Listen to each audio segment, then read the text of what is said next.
আজ বৃহস্পতিবার 19শে ভাদ্র 2024 সালের 5ই সেপ্টেম্বর। কন্যা রাশি, কন্যা লগ্ন, ভার্গ সাইনের জাতক জাতিকাদের আজকের দিনটি কিন্তু এক প্রকার বেশ কাটতে চলেছে।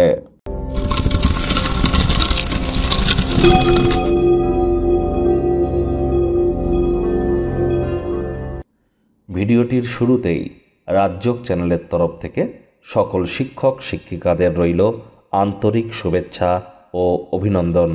সমাজের কাণ্ডারি আপনারা, এজন্য সমাজের কর্তব্য আজ অবশ্যই আপনাদের সেবা করা।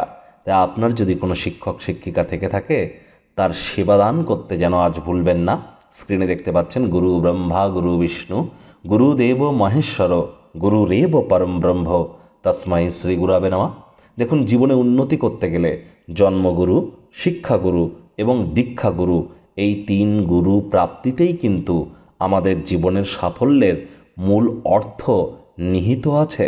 তাহলে অবশ্যই গুরু না থেকে থাকলে গুরু প্রাপ্তি করবার চেষ্টা করুন। ভাগ্যমিটার আজ আপনাদের বলছে 7 আউট অফ 10 ভাগ্য আপনাদের অনুকূলেই থাকবে। তবে অর্থ, প্রেম, দাম্পত্য এই কয়েকটি ব্যাপারে আপনাদেরকে একটু সাবধানতা অবলম্বন করেই চলতে হবে। শুভ সংখ্যা 1, শুভ রং কমলা বা সোনালী।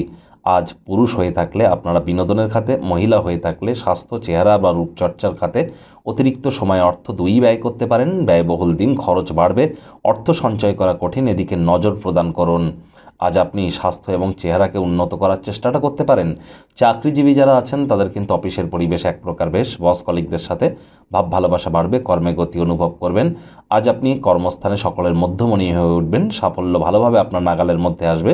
তবে যদি কোনো পরিস্থিতিতে আপনি পালিয়ে বাঁচতে চান, স্কেপিস্ট অ্যাটিটিউড যদি আপনার থাকে, তাহলে কিন্তু আপনারা ভুল পথে যাচ্ছেন। আজ যারা রাজনীতিবিদ আছেন, জনসংযোগ বৃদ্ধি করতে পারলেই সমাজে আপনাদেরও পপুলারিটি বাড়বে। শিক্ষার্থী বিদ্যার্থীদের পড়াশোনায় মনোযোগ আরও বৃদ্ধি করতে হবে উচ্চশিক্ষার জন্য। যারা বিদেশ যাত্রার কথা ভাবছিলেন, ভাগ্যদেবী আজ আপনাদের পক্ষে নেই। আজ আপনাদের সন্তান সন্ততি থেকে থাকলে তাদের এদিকে কঠোর সজাগ দৃষ্টি বজায় রাখুন। অসৎ সঙ্গে কিন্তু চলে যেতে পারে, চোখে চোখ রেখে খুব ইজিলি মিথ্যে কথা বলে দিতে পারে। আজ হাউস ওয়াইফ যারা আছেন, দিনের শুরুটা যতটা তাড়াতাড়ি করবেন সেটিই বেটার।